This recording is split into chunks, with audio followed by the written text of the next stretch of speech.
welcome to a live recording of the Understory podcast, a collaboration between Terraformation and We Don't Have Time as part of our London Climate Action Week broadcast. I'm here in studio alongside my podcast co-host, Jad Daly. We're back together again. Sometimes we're live, sometimes we're not. We like to keep the audience guessing. Jad is the president of Terraformation. So, as you know, you've been tuning into our podcast from all over the world. London Climate Action Week brings together tens of thousands of people to talk about what to do about the climate crisis. Most of them are not young. Most of them do not live in communities that are most immediately threatened. And most of the conversations happening this week are being conducted in English by people with access to infrastructure that the majority of the world's climate-affected population does not have. This episode sits inside of that irony, and it examines it directly. So our two guests joining us today, representing some of these underrepresented communities around the world and the youth as well, are Samra Khan. She works for an organization that exists because 90% of climate science is published in English, and yet 80% of the world doesn't speak it. We also have with us Zainab B. She works on advancing unconditional cash transfers as tools for climate justice, conservation, and community resilience. Both of you, welcome, firstly. Thank you for joining us in studio during Climate Week. Both of you have built things in response to a crisis that you didn't choose. This is not your generation's doing. We're very aware of that. And the governance structure has not been built in how to address these issues with the next generation in mind, despite what we've told ourselves and despite what we've told audiences. So these are important critical issues to dissect and discuss. So over to Jad to get into what we're going to be talking about today. Yeah, thanks, Shetta. This is an episode that is one that feels really personal for me. I've had an incredible opportunity to be mentored by youth in this movement, to be inspired by youth in this movement, really from the very beginnings of my work on forests and climate change. And, you know, the Understory is about getting to the stories that are undertold in our movement. And so passing the mic to youth leaders here in the midst of this event, which, as you said, Shata, predominantly gives the mic to folks who are more established in their careers from large organizations, feels really important. Absolutely. And kind of a perfect expression of what this podcast is all about. I'm just been blown away by the kinds of organizations that youth have built. And so we're really excited as one part of this to hear about the work that you're doing and how your organizations are out there creating more accessibility for youth and other people across the world to climate action. But we also want to get at some other dimensions of this as well. One is just understanding the unique challenges that youth organizations are facing writ large to access, in venues like this one and in governmental decision making.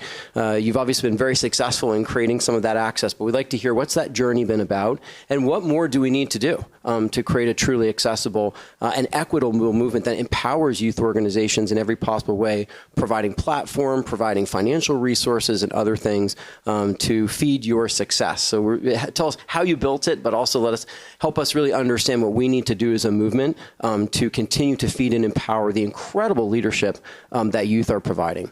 And then lastly, there's one dimension of this that at Terraformation we're particularly interested in, which is youth attitudes and engagement on nature-based solutions.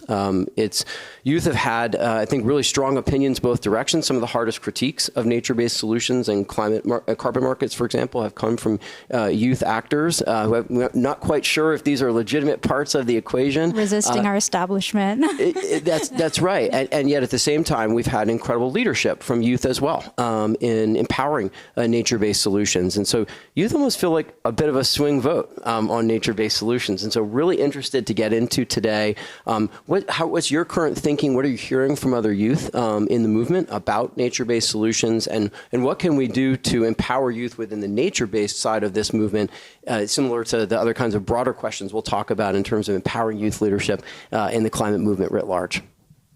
Awesome. Okay, let's get going. I know you're eager to share your expertise with our audience. So I'm going to start with you, Zainab. Tell us about your work with Equal Right and why unconditional cash transfers are the key tool for climate justice. Let's get into the nature of your organization.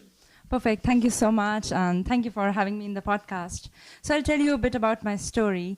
I started in the climate justice space 5 years back.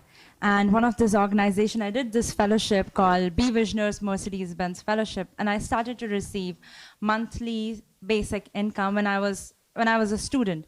And that literally changed my mind. And I was always an economics student, wanted to understand what I, as an economics student, could actually do in the climate justice space. And I got to know about economic systems change, justice angle.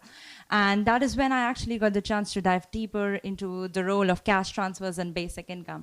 So what we are currently doing at Equal Right, our major and most important goal is to advance the role of unconditional cash transfers and basic income to advance climate justice, human rights, and equity. So we basically tried to dive deeper into who are the most vulnerable communities in the world. And it's always the Pacific that is always left behind, and not like, if you look at London Climate Week as well, not many Pacific voices are present here. Yeah. Especially young voices from the Pacific are not present here. And we try to dive deeper into the problems they're facing and what can we do best to support them. And the best way to intervene was financial support. And this is wherein our project, Unconditional Cash for Climate Justice in Tuvalu, was born.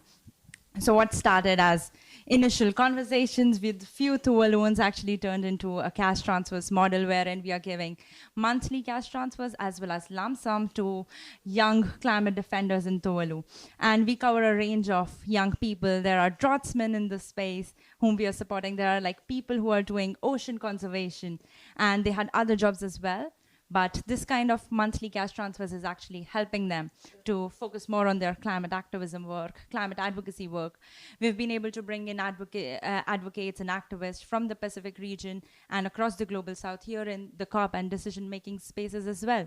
So working on cash transfers for a while, we realized that people know what is best for them. It's very important, and it's time that we actually give them the ownership to decide what's the best way to support them. And cash transfers is one way to give back that ownership, that sense of dignity, and that sense of shared powerness among people, among communities.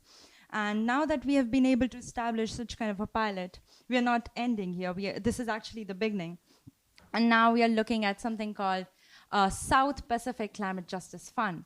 And the idea is to look at something like a sovereign wealth style climate justice fund model, and how can we use the existing climate finance that is present here, that never reaches the grassroots, that never reaches the local communities. How do we make that climate finance more localized? So what we are trying to do is trying to look at a South Pacific Climate Justice Fund model, wherein we are able to give unconditional monthly cash transfers to each and every citizen in the Pacific, not just as climate finance, but also as a compensation for them for all the loss that they have been bearing all this while. Yeah. Wow, Zeynep, that was so exciting. And I have to say, there are a couple things that really ring for me out of the kind of leadership that youth are providing. First, that moral clarity in what you just described. You know, failure is not an option in terms of getting these resources equitably to all people. And I just love the moral clarity behind what you just described, but also the willingness to think outside the box for different kinds of solutions. And Samrat, you know, your founder, Sophie Kiani, has been, again, one of these friends and mentors for me in the climate movement. In fact, she and I wrote a piece together in Time after a one COP about the injustice of the way that youth were positioned within that, or not positioned within that COP in some cases. So just such respect for your organization and its roots. Thank and you. Similarly, thinking about the moral clarity of getting climate information equitably to all people. So you talked about overcoming financial barriers in an equitable way. Well, what about language barriers and overcoming those in an equitable way? And Climate Cardinals has been so incredibly inventive in understanding that language barrier to climate information and then overcoming it. I'd love if you could tell everyone about the work of the organization and how you're making that happen. Yeah, of course. Climate Cardinals, we've been around for over 5 years now, celebrating our 5th anniversary. And our goal is really to reduce language barriers in the climate movement so every community can take action and protect their future. Translated over 4 million words, over 105 languages. Started Incredible. as a group of high school students in a $500 Google Doc.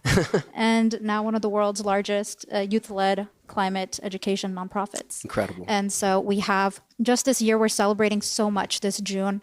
Our theme among our leadership team is legacy.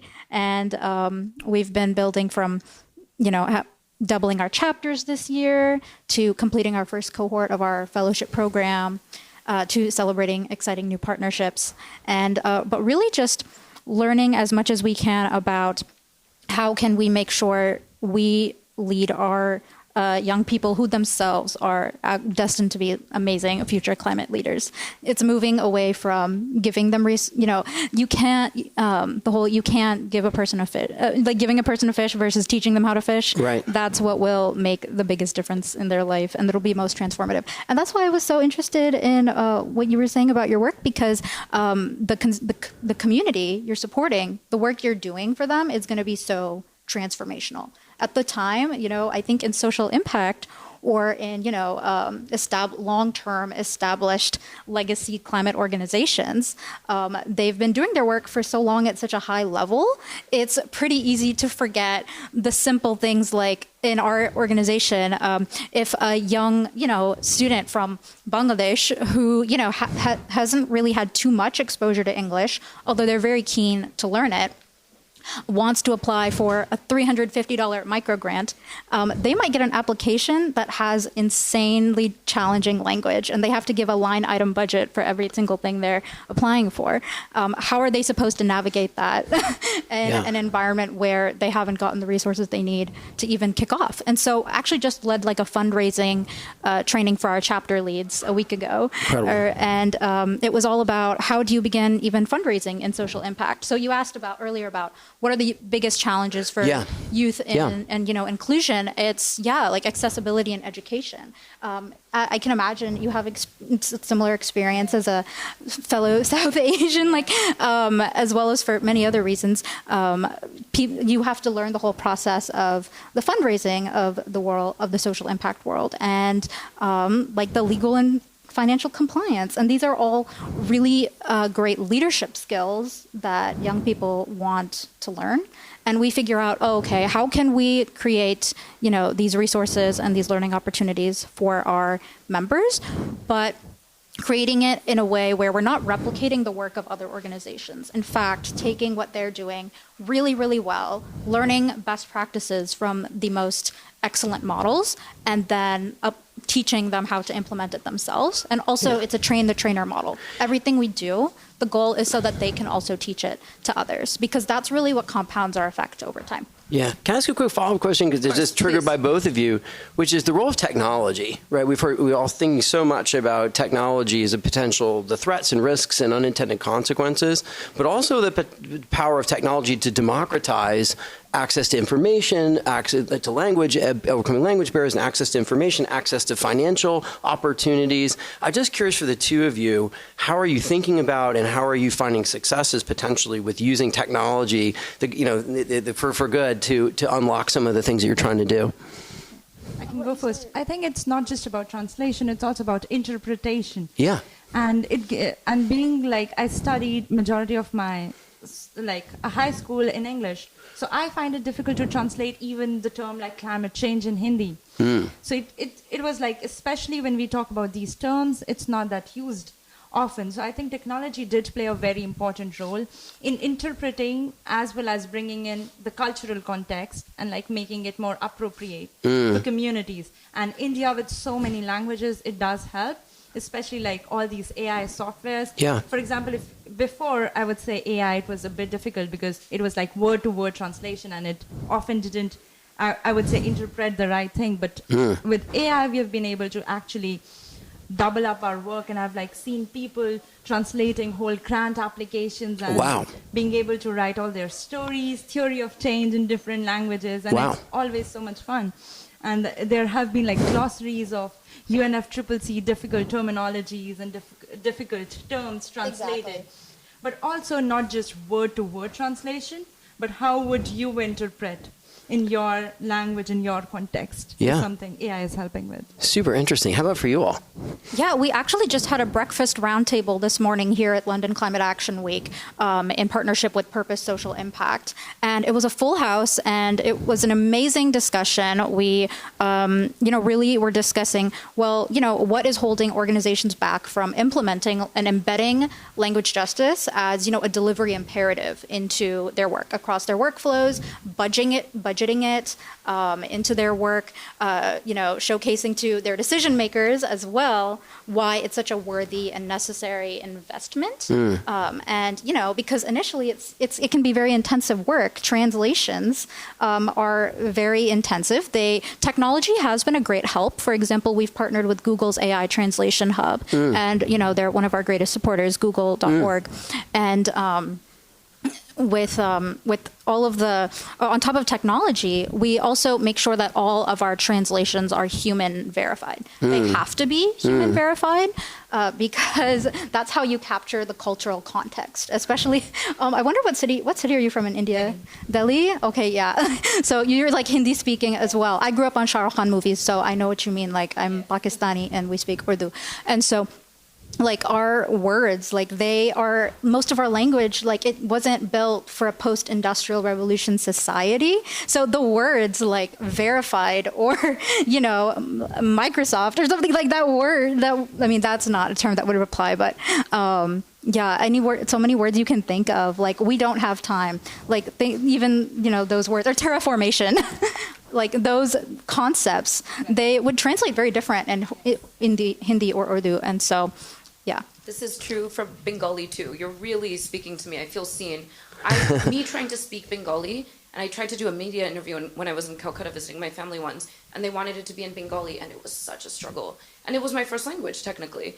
So why do we just assume every other native language speaker, whatever is native for them, should just be able to translate and speak to English? Yeah. So it's just especially 21st century corporate jargon was all developed from an Anglo perspective, right? Or primarily Anglophone, Francophone perspective. So we're trying to address that. And what has helped me actually is how would I actually help my maternal grandmother understand all these Good things way to and think all about these it. concepts. She's 86-year-old and like she's super involved in all the work that I'm doing, but like still unaware of like various concepts. So it's always interesting to know. And for me as well, it's an exercise to go a bit down, grounded, and see what it's like to explain it to her in the simplest of language. And this is what Sophia used to say, still says, the whole reason behind Climate Cardinals was her native language is Farsi. And so similarly, she experienced what we're talking about here.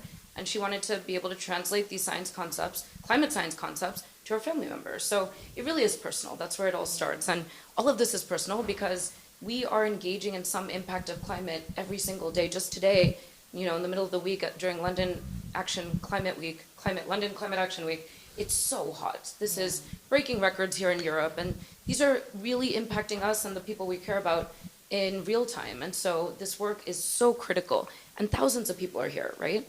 We are part of this community. But I'm curious from both of your perspectives, who's missing and what's missing? As you said, Climate Cardinals is now celebrating 5 years. Can we assume the work is done? Or there must be a long way to go. So what's missing still? What's missing? I think that, the people on the front lines are very aware of the solutions and the issues facing their communities. And the communities that are usually here are honestly, sometimes they're so deep in like their workplaces trying to address these issues. And even though they're doing amazing work, building partnerships, figuring out what works best for operational delivery, they're so deep in, they're not necessarily experiencing the very issues on a day-to-day basis that the individuals are trying to solve. And, co-creating with them, that's something that we're really focused on in our organizations now. I'm sure yours is as well. Intergenerational leadership, applying intergenerational equity, intergenerational governance, so really co-creating with young people is very important for us. Our executive director is on the board of Veolia, one of the world's largest environmental companies. And it's a very exciting. We also partner with Coachtopia, right, which was a sub brand of Coach, and they've been a great support of ours for our fellowship program for the Coachtopia Catalyst Fund, and they're also they completely co-create their products with young people and reuse their sustainable leather. It's all their products are made with their donated or reused sustainable leather goods, and so across sectors and across industries, you're seeing these very, very cool, unique goals or this desire to co-create with young people.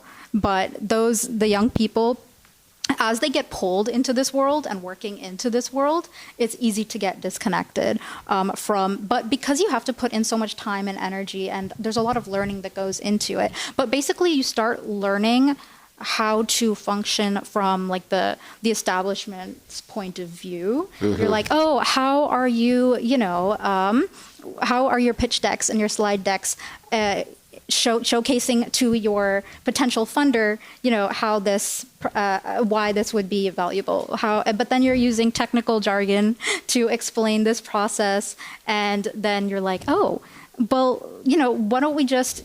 It's hard. It's actually a whole process to get feedback from your community members, know what their needs are, and then get those, that whole process of getting the resources back to them. It's can be very intensive, and I would say that's I wouldn't blame the individuals that are trying to address issues in these organizations like yours. It's more a commentary on the system as a whole. Sure. The system unironically slows down our ability to deliver things to people that need them yesterday. Because we don't have time. Yeah. Good. I'll be honest here, Shweta. I personally feel we need to be we need to focus more on decentralization of power. Even though young people are present in this space, who is actually being represented? And that is an important question to ask ourselves. I think who's missing? It's the people whose story we are telling while sitting here. Mm-hmm. The person who is actually suffering, they never made. Yep. They never make it to these conferences, these spaces. Yes. And I think it's time that we actually be honest about this. Who's getting that position of power? Yeah. It's really less people. I could actually count them on my hands. Yeah. So when we actually talk about what's missing and who's missing, it's definitely we need to think about decentralization of power. We need to think about localizing where the communities are. And actual implementation of intergenerational leadership, something like Youth Climate Collaborative is working on with intergenerationals. How do we bring in yes. How do we bring in actual people and actual power to the people? And how do we actually put people in a less tokenized way within organizations, within decision-making spaces? And there are two ways to do it. One would be policy. How do we integrate young people in the policy space so that they just don't have like a seat at the table, but also a say at the table? Yeah. But also, how are they being able to integrate within the agenda setting? So a lot of time, young people are always invited as victims in this space. As like, okay, you witnessed this flood, what were your thoughts? But young people are never invited most of the time as experts in the space. Why? What is wrong with this space? Why are young people always victimized? And so this is something that we really need to think about. Yeah. And we need to integrate more young people in the agenda setting space, as in not just this is what we are discussing, what are your thoughts, but what should we discuss? We should be the ones to decide that. Yeah. Secondly, in the youth needs to be more present in the philanthropy space. So this is something that I'm working on with ImpactShip. So we are a community of 2,000 young people from Global South. And the idea is for more decentralization of power, more access to climate finance, funding for Global South, young change makers, grassroots funding, but also how do we bring in climate justice, not just something that philanthropies fund, but as a principle. Yeah. How do we bring in justice within the operational level of philanthropies, and how do we bring in the concept of shared governance?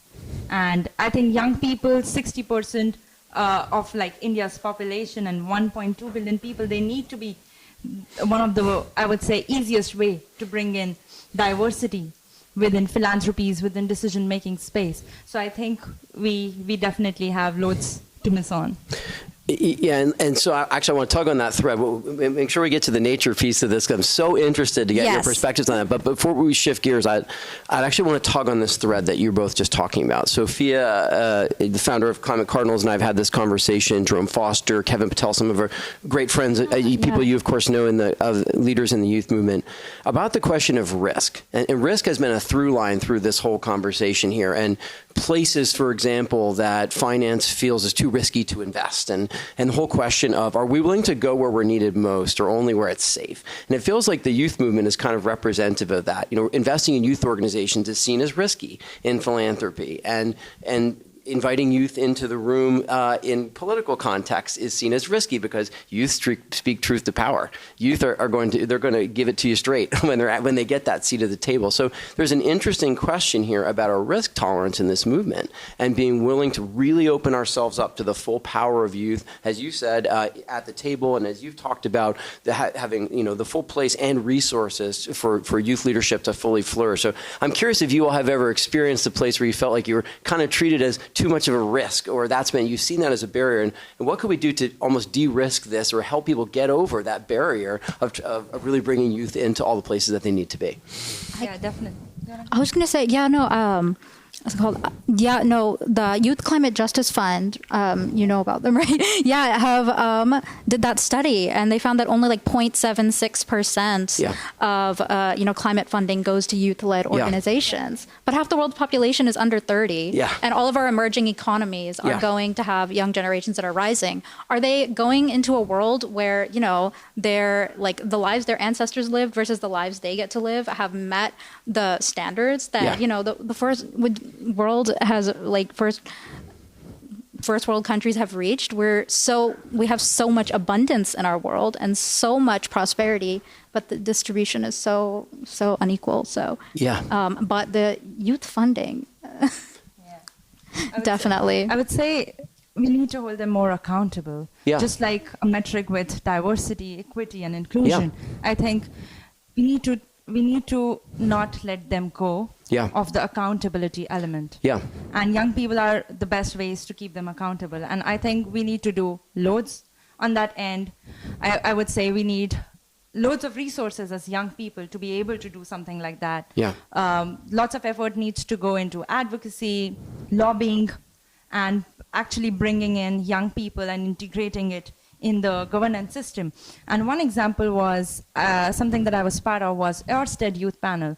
So I think 2 years back, Ørsted, one of the Europe's leading wind energy company, their former CEO, Matt Snipper, he basically set up a 7-people youth advisory council. Fantastic. And it was so much fun to actually be able to directly talk to someone at the top. Listen from his perspective, okay, what's the reality, what's realistic, but also raise his ambition, bring in fresh perspective. And we were able to literally push him to be more ambitious. And that is what matters, to actually be integrated in the governance system. And slightly lobby and slightly hold people accountable, but definitely it's going to take years, and this is why we are here. Isn't it interesting that I keep seeing this recurring theme from older generations that they say that younger people are giving them a lot of courage. And that's been so fascinating to think. And I wonder what has inspired that in young people. I think about that a lot. What has inspired our generation to be so uniquely, what adults say is more courageous than their generation? I think it's sometimes our optimism. I would say it's definitely something, I think we don't have a choice instead of being optimistic. A combination. A combination of being... Those two things. I think young people think more from the optimistic and being ambitious lens rather than being realistic, because we don't have experience, we don't know what's not possible. So why don't we go all in? And I think this is what I love about Gen Z. We don't limit ourselves, and that's why we have this sense of I can go to the moon tomorrow. We have that sense of optimism, and that is visible in our actions when we speak. And it's always... And you see it in the people younger than us now. We see it in Gen Alpha. We will always see it in the next And people say they're annoying, too much on social media. What I notice is that they're using social media as case studies to learn. They absorb so much so quickly. And then they have compounded levels of knowledge and competence that even our generation as Gen Z will have. We'll see. Yeah, and so we'll shift to nature, but I want to say one last thing. One of our goals with this podcast is not to come and have polite conversations where I'll acknowledge problems, we don't come up with solutions. Thank you for naming a solution about hold ourselves accountable. Let's put a number to it. What is an equitable and appropriate proportion of climate philanthropy that should be going to youth? We should come up with a number for that, because we know it's not 0.76%, which that study found, which I read the same study. It's clearly a bigger number than that. And if we're having trouble getting over risk, well, we see finance, for example, saying we're going to get over risk and create like a fund for those places that are considered too risky and just go there no matter what. So what's the question for philanthropy, for governments and others? What's a kind of a minimum viable investment in youth? And we try to put that number there now, but I think it'd be an interesting question to challenge ourselves and to say that we're going to hold ourselves to some level and then really challenge philanthropies, for example, to work towards that, governments to work towards that kind of level of youth investment as a way to make sure that we get over this kind of fear of questions about youth's ability to deliver. Youth have proven they can deliver and really make that investment real. So I think that's an interesting thing for all of us to follow up on. But let's shift to the nature side of it. And so, as I said in the setup, in my experience, as somebody who's been working on forest and climate change for over 20 years now, again, youth have been some of the greatest leaders in it, but also some of the most vocal in raising concerns because of youth seriousness about really getting climate right.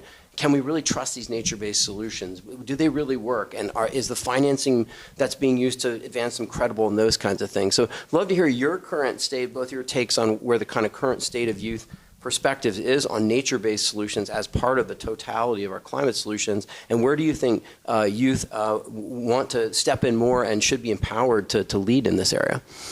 I would love to share. So I actually, before I was chief of staff or a C-suite executive with Climate Cardinals or anything like that, I was a conservation specialist.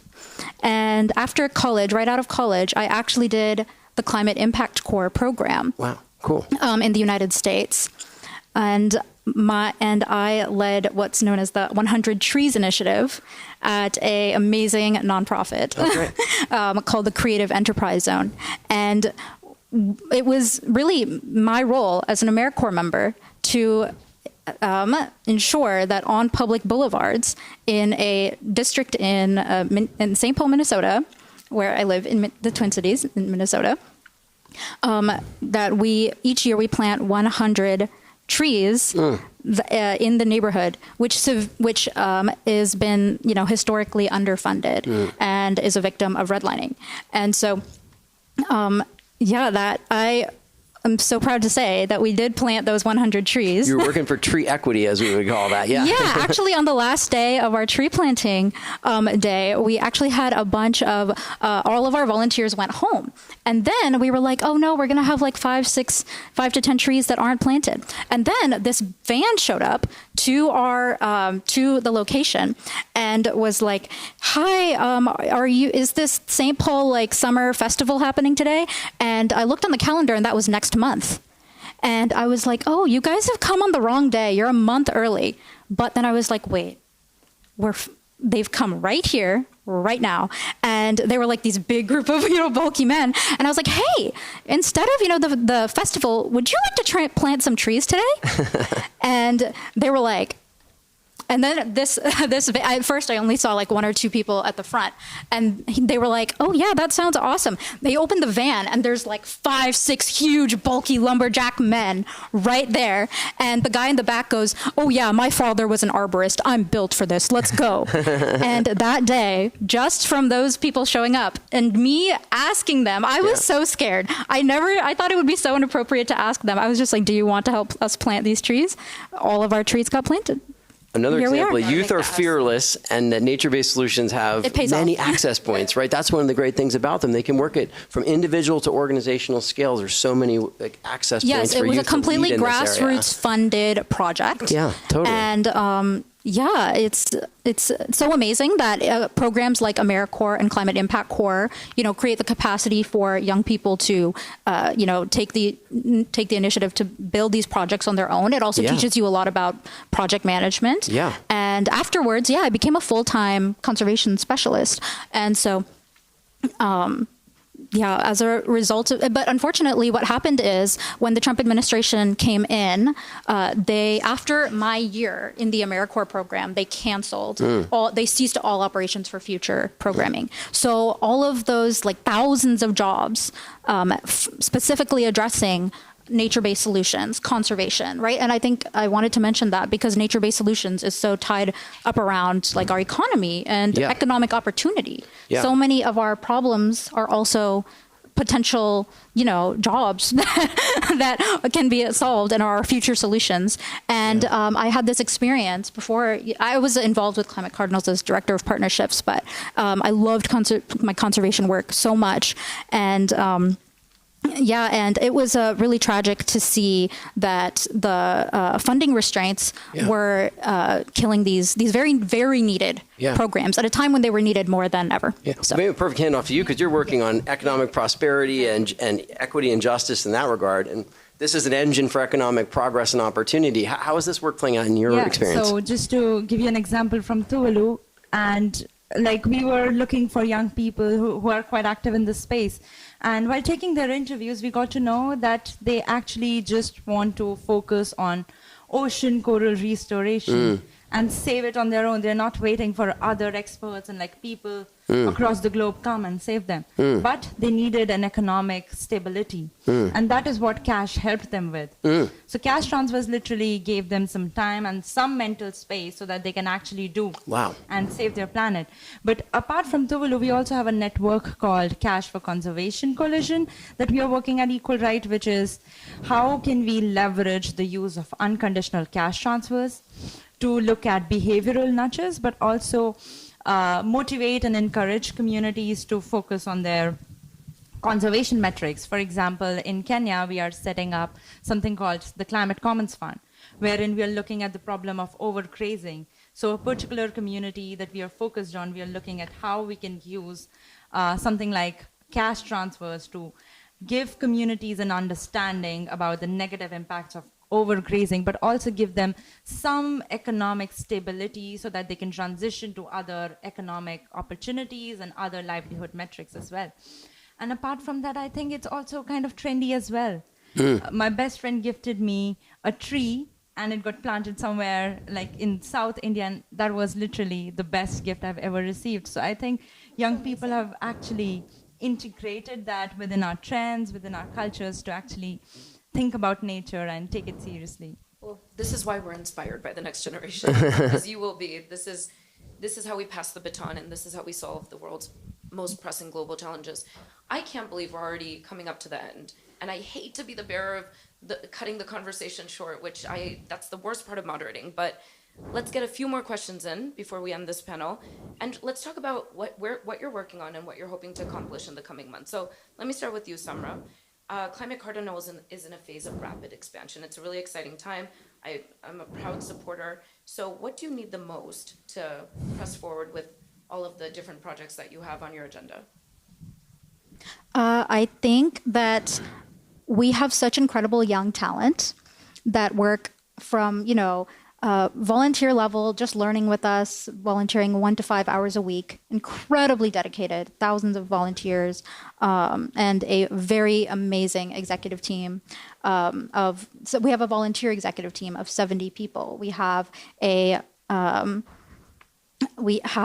design team. We have a chapters program team, and whatever we can do to support these young people in, developing their skill set, supporting their growth.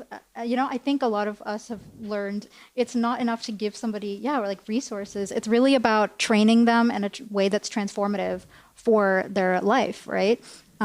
So supporting young people in building those key skill sets that are really going to protect us and, build that future. Same to you, Zainab. I would say I'll focus on shared governance and ownership. I think it's high time now that we think about the role of young people, especially from Global South, in shared governance, in ownership, especially where the money is moving.